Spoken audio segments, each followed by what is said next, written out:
Hello friends, welcome on our YouTube channel जहां हम मिलकर पढ़ते हैं क्लास 8 का यूपी बोर्ड का सिलेबस, जिसमें कि हम आज डिस्कस करने वाले हैं प्रज्ञा हिंदी का वीणा वादिनी वरदे पार्ट का सेकंड पार्ट। हम फर्स्ट पार्ट ऑलरेडी डिस्कस कर चुके हैं, जिसमें हमने कविता का अर्थ समझा था कि हम इसमें क्या वर मांग रहे हैं माँ सरस्वती से। वीणा वादिनी वरदे, वीणा यानी कि वीणा बजाने वाली, वादिनी मतलब बजाने वाली। वीणा कौन बजाती है? माँ सरस्वती। वरदे, इसका अर्थ ये है। इसमें आज हम करने वाले हैं सेकंड पार्ट, जिसमें हम क्वेश्चन आंसर्स करेंगे। ओके फ्रेंड्स, तो रोज की तरह notes, self made, copy, pen. आप लोग मेरी बात सुन भी रहे हैं या नहीं, ये भी नहीं पता चलता है मुझे, क्योंकि आप लोग कमेंट ही नहीं करते हैं मेरे को, तो मुझे कैसे पता चलेगा। तो इसमें ना निराला जी का जीवन परिचय भी दिया गया है। जीवन परिचय आपके में आता नहीं है, पर मैंने करा दिया है, क्योंकि 9th में तो आपको आने ही वाला है। 9th स्टैंडर्ड में ये सब आने वाला है, तो मैंने सोचा आपका थोड़ा बेस लेके चलूँ, इसलिए मैंने कोशिश करी। ज़्यादा कुछ लंबा नहीं बताया, शॉर्ट में बताया। जैसे जन्म कब हुआ था सूर्यकांत त्रिपाठी जी का? माघ शुक्ल 11 संवत 1953 में, जो सन होता है 1896। इसमें ब्लर हो गई है थोड़ी सी पीडीएफ। जन्म स्थान कहाँ था?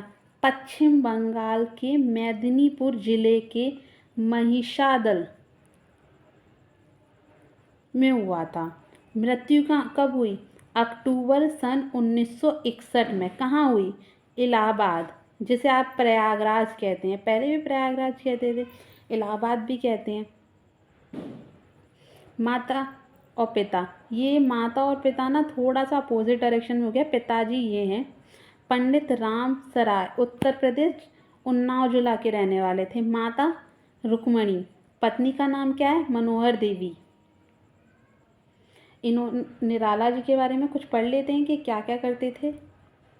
निराला जी बहुमुखी प्रतिभा के धनी थे। उन्होंने उपन्यास, कहानियाँ, निबंध, आलोचनाएं और संस्मरण लिखे हैं।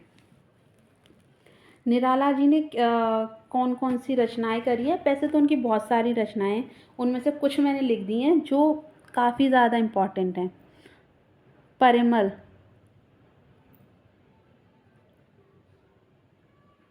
परिमल, गीतिका, अनामिका, तुलसीदास जी, कुकुरमुत्ता, नए पत्ते, आराधना। आप लिख पा रहे हैं ये सब? लाइन की वजह से क्या पता आप लिख ही ना पा रहे हो।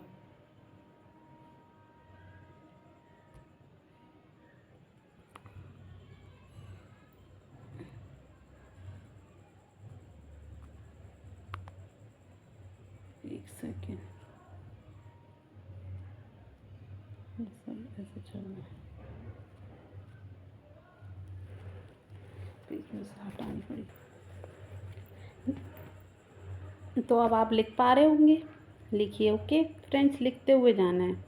इनकी रचनाएं तो पता ही है। परिमल, गीतिका, अनामिका, तुलसीदास जी, कुकुरमुत्ता, नए पत्ते, आराधना। विचार और कल्पना, ये अब आपका ना चैप्टर के क्वेश्चन आंसर शुरू हो गए हैं, जिसमें क्वेश्चन आंसर पूछे गए हैं आपसे, तो ये डिस्कस कर लेते हैं। उससे पहले ना कुछ करने को दिया गया है। जैसे आपसे बोला गया है कि टीचर से ये लयबद्ध तरीके से सुनिए, इसको कंठस्थ करिए, खुद गाइए, तो ये आपकी क्लास में हो जाएगा ना, वो हो सकता है। मैं यहाँ तो आपको लयबद्ध तरीके से नहीं गा सकती कि आप और मैं मिलकर गाएं, तो ये थोड़ा मुश्किल है यहाँ, तो वो पार्ट मैंने छोड़ दिया है आपके लिए, ठीक है। इसमें विचार और कल्पना आप देख पा रहे हैं, ये है। तो इसमें आपको करना है काम, ये आपके लिए है। इस कविता में कवि द्वारा माँ सरस्वती से भारत और संसार के लिए अनेक वरदान मांगे गए हैं। जो आपने कल सुना था, प्रिय स्वतंत्र अमृत मंत्र नव भारत में भर दे, ये सारी चीज़ें सुनी थी ना आपने। तो आप अपनी स्कूल के लिए, विद्यालय के लिए क्या वरदान मांगेंगे? तो क्या क्या वरदान मांग सकते हैं आप अपने इस विद्यालय के लिए? आप अपने विद्यालय के लिए क्या क्या वरदान मांगेंगे? तो आप क्या क्या मांग सकते हैं माँ सरस्वती से? ज्ञान, प्रकाश, उज्जवल भविष्य। ये मैं कुछ बता रही हूँ आपको, ये आपके लिए कि आप माँ, जैसे आपसे बोल दिया जाए कि जाओ, हम आपको बोल रहे हैं कि आप अपने मम्मी पापा बोले हैं आपसे कि आप ना अपनी पसंद का गिफ्ट मांग सकते हैं, तो आप क्या क्या मांगेंगे अपने मम्मी पापा से? कि मुझे ये दिला दो, मुझे ये दिला दो, मुझे ये दिला दो, मुझे ये चाहिए। तो आप कहते हैं ना अपने मम्मी पापा से। तो ऐसे ही आपको सरस्वती माँ से मांगना है अपने स्कूल के लिए, कि जिससे स्कूल अच्छा हो सके, स्कूल में उन्नति हो सके, विकास हो सके। तो आप हो सके तो इस पर कमेंट बॉक्स में मुझे इसका आंसर ज़रूर लिख के बताएंगे। जैसे भी लिखें, 2-4 लाइनें, कोई ज़्यादा लिखना नहीं है, 2-4 लाइनें लिख के बतानी है, ठीक है?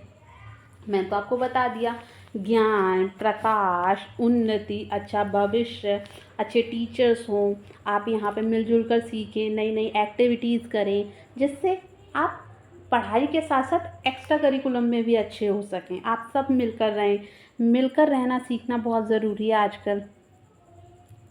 अब ये पार्ट से आ गया है, आपके कुछ क्वेश्चंस आ गए हैं, वो करते हैं, ठीक है फ्रेंड्स? भारत में कविता में भारत के लिए क्या क्या वरदान मांगा गया है? स्वतंत्रता मांगी गई है, अमृत रव मतलब क्या है? बताया था ना कल, क्या है अमृत मंत्र का मतलब? कल्याणकारी मंत्र, जो अमृत की ओर ले जाए, स्वतंत्रता की ओर ले जाए। स्वतंत्रता क्या होती है? फ्रीडम। ज्ञान और नव जागरण मतलब नव चेतना, कि आपकी चेतना जो है ना, आपका हृदय, आपका मस्तिष्क सब खुल जाए, का वरदान मांगा गया है। ओके फ्रेंड्स, कविता में भारत के लिए ये क्वेश्चन हम अपने हिसाब से भी लिख सकते हैं, जो मैं बता रही हूँ वो। नव चेतना मांगी गई है, अमृतत्व की तरफ जाएं, स्वतंत्रता हो जाए, हमारे हृदय के जो बंद उधर है ना वो खुल जाएं। तो ये सब चीज़ें मांगी गई हैं, तो उनमें से कुछ मैंने लिखवा दी हैं। स्वतंत्रता, अमृत रव, ज्ञान और नव जागरण का वरदान मांगा गया है, ठीक है फ्रेंड्स? अब इसमें ना नेक्स्ट क्वेश्चन आ गया आपका।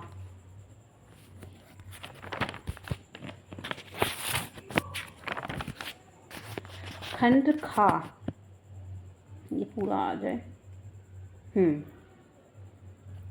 वीणा वाणी, इसमें पता है क्या बोला गया है? तालिका क, ये है ना क, और ये तालिका ख, इनको ना मिलाना है। वो आपने बोला था ना, पढ़ा होगा बचपन में, जोड़ मिलाओ, तो इसको इनसे मिलाना है। तो ये तो आपने कविता पढ़ ली, तो कविता में कैसे? वीणा, वीणा के साथ क्या पढ़ा है? इस चैप्टर के फर्स्ट शब्द ही ये हैं, वीणा वादिनी। स्वतंत्र, क्या मांगा था? स्वतंत्र रव, रव का मतलब क्या बताया था आपको मैंने? ध्वनि। स्वतंत्र मतलब हमें बोलना आए। हम जैसे हम भारत में कहते हैं ना डेमोक्रेटिक्स, यहाँ कोई भी कभी भी कुछ भी बोल सकता है। तो हमारे शब्द स्वतंत्रता से, बिना किसी से डरे, अपनी ध्वनि में बोल सकें, पूरी उत्साह के साथ बोल सकें। तो स्वतंत्रता के साथ क्या आएगा इसमें? किधर है रब? ये या मैंने उसके बराबर में इसलिए लिख दिया है क्योंकि वीडियो में फिर आप लोगों को ऐसे क्रॉस ऐसे ऐसे ले जाके समझाना मेरे लिए थोड़ा मुश्किल होता। ओके। अंध, अंध यानी क्या? अंधेरा। उदर मीन्स क्या था? हृदय। आपने पढ़ा था ना इसमें, अंध हृदय, अंध उदर।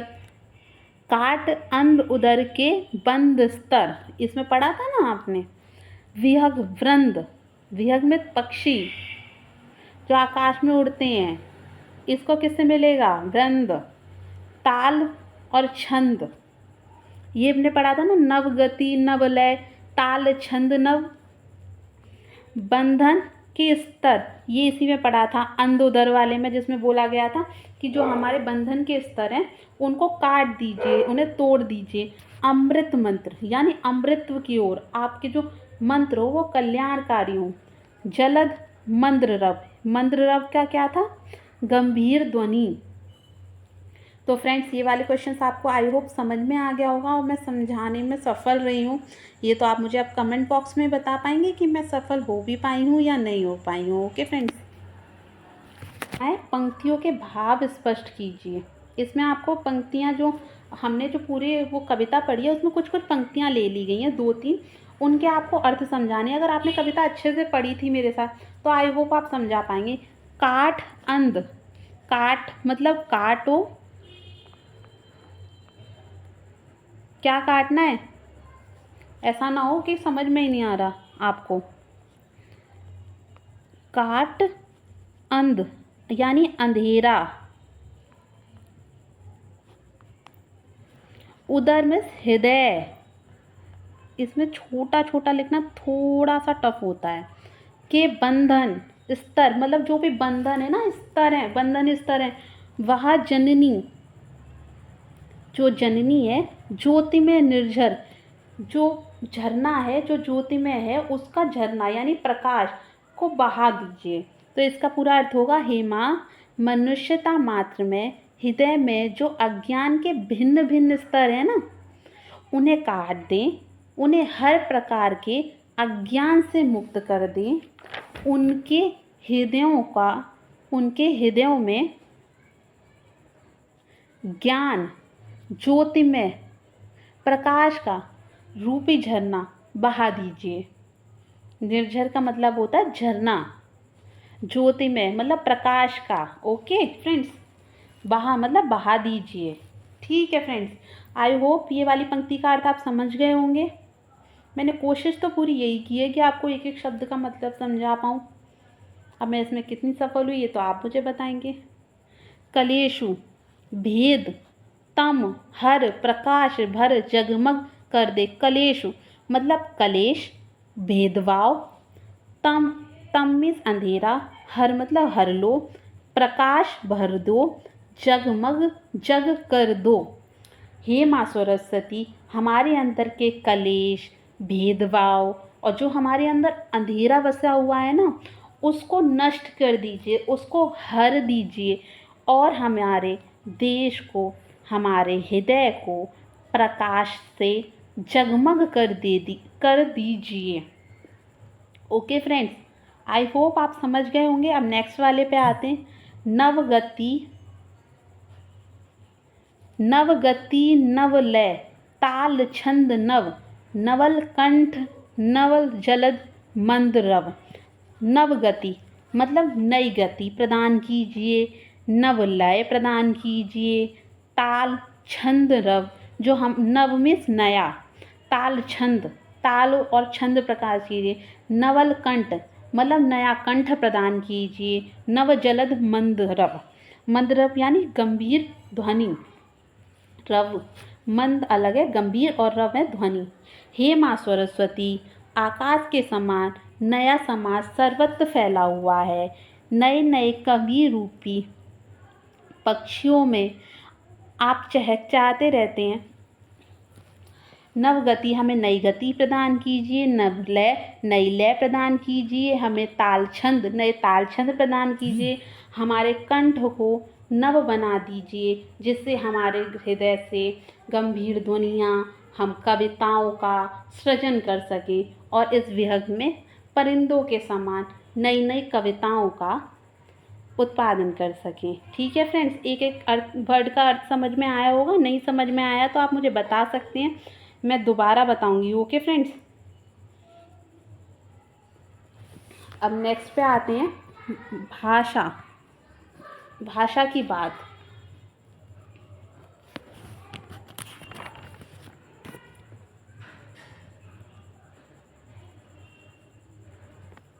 भाषा की बात, कविता में आए वर्दे भरदे की तरह अन्य तुकारान शब्दों को छांट कर लिखिए।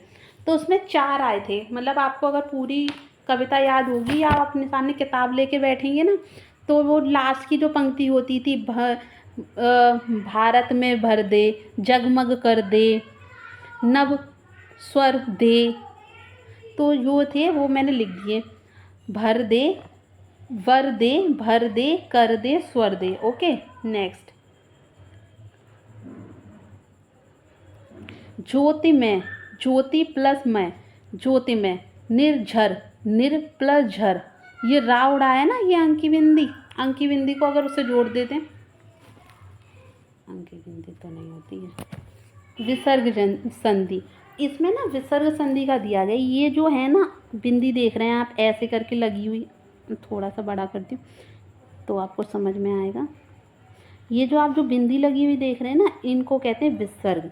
इनके बहुत सारे नियम होते हैं। विसर्ग संधि, संधि का अर्थ होता है जब एक शब्द को तोड़कर लिखते हैं, जिसको धन, इसको प्लस की सहायता से लिखते हैं। जैसे ये लिखा है ना ज्योति में, ये अंक की बिंदी और ये प्लस, ये निर प्लस झर, ये जो है ना इनको संधि कहते हैं। विसर्ग संधि करने के ना बहुत सारे तरीके होते हैं, उनके बहुत सारे नियम होते हैं, तो वो सब अभी आपके काम के नहीं हैं। आप अभी पढ़ भी लेंगे तो ज़्यादा अच्छे से समझ नहीं आएगा आप लोगों को।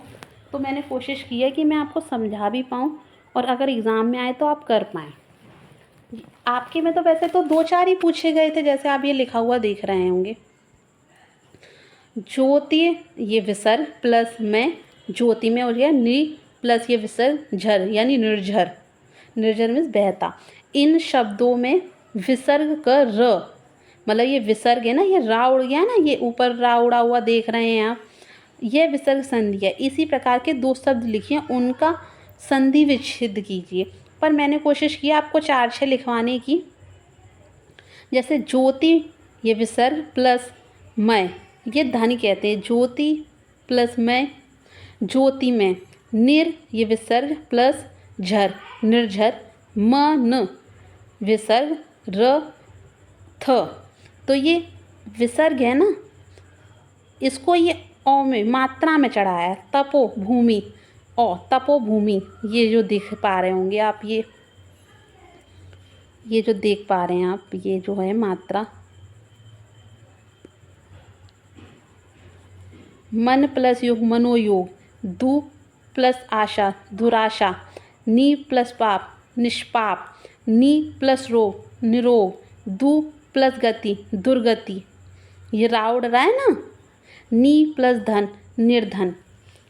तो अभी आप बस यही समझ लीजिए, विसर्ग होती है, ये जो बिंदियाँ होती हैं इनकी जगह रा उड़ जाता है, मात्रा आ जाती है और इनको प्लस। और संधि का अर्थ होता है किसी चीज़ को तोड़ना, संधि विच्छेद, मतलब शब्द का अर्थ होना चाहिए। मतलब देखो आशा, योग, भूमि, ऐसा तो नहीं है कि कैसे भी तोड़ दी कि रा लिख रहा है, मान लीजिए राम लिख रहा है तो आपने रा प्लस म कर दिया, ये इसका कोई अर्थ नहीं बन रहा ना। संधि विच्छेद है, शब्दों का अर्थ भी निकलना चाहिए, ऐसे नहीं कि आपने कुछ भी कर दिया। ओके फ्रेंड्स, अर्थ निकलना चाहिए शब्दों का। चलिए नेक्स्ट चलते हैं। विभक्ति को हटाकर शब्दों के मेल से बनने वाला शब्द समास कहलाता है। वीणा वादनी का अर्थ है वीणा को बजाने वाली अर्थात सरस्वती। यहाँ बहुवीर्य समास का उदाहरण है। बहुवीर्य मतलब इसका अर्थ होता है इसमें ना पहला पद प्रधान होता है, आप यहाँ लिख सकते हैं पहला, दूसरा, कोई भी पद प्रधान नहीं होता।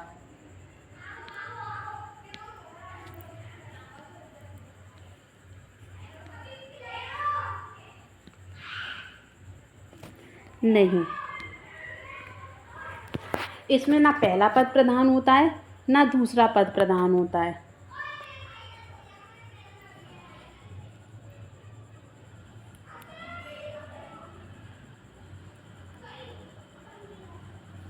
इसमें ना पहला पद प्रधान होता है ना दूसरा पद प्रधान होता है। ओके फ्रेंड्स, लिख लिया आपने? बहुवीर्य समास का मतलब है ये, अर्थ क्या होता है बहुप्रिय का, तो वो मैं बताने की कोशिश कर रही हूँ आपको, ठीक है।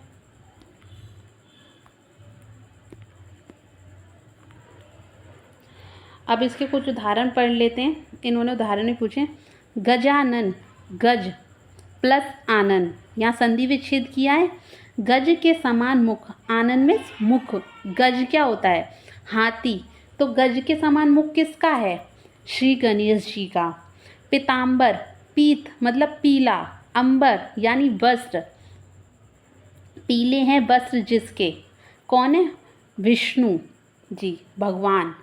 चतुरानन, चतुर मतलब चार, आनन यानी मुख, चार हैं आनन यानी मुख जिसके, किसके हैं चार मुख, जो चारों दिशाओं में देखते हैं, ब्रह्मा जी। ओके फ्रेंड्स, तो आई होप फ्रेंड्स आप लोगों को चैप्टर समझ में आया होगा। ये वीणा वाणी वर्दे का लास्ट पार्ट था, मतलब हमने दोनों ये चैप्टर जो है वो 2 पार्ट में करने की कोशिश की है, 2 पार्ट में किया है हमने।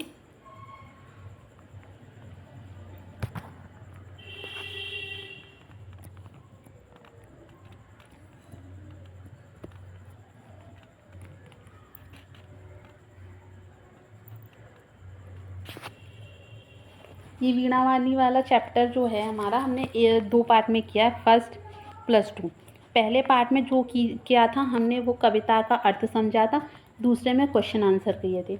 अगर आपको इस चैप्टर से रिलेटेड कोई भी समस्या हो या क्वेरी हो या कुछ समझ में ना आया हो, तो आप मुझसे कमेंट बॉक्स में पूछ सकते हैं। और मैं आपसे कुछ और पूछना चाह रही थी, मैं सोच रही थी टेलीग्राम चैनल बना सकूं, जिससे क्योंकि मैं जब पढ़ाती हूँ तो लिखने में थोड़ी परेशानी होती होगी, क्योंकि मैं जल्दी भी करा देती हूँ, किसी बार मोड़ देती होंगी, हर बच्चा एक स्पीड से नहीं लिख पाता। तो क्या मैं टेलीग्राम चैनल बनाऊँ, जिससे कि पीडीएफ जो होती हैं, जो मैं पढ़ाती हूँ, उसकी पीडीएफ मैं टेलीग्राम पे डाल दिया करूँगी। तो आप मुझे कमेंट बॉक्स में ज़रूर बताइए कि मैं टेलीग्राम चैनल बनाऊँ या नहीं। ओके फ्रेंड्स, आज के लिए इतना रखते हैं। आप समय की कीमत रखिए, समय आपकी कीमत रखेगा। तो अपना ख्याल रखिएगा और पढ़ते रहिए। Okay friends.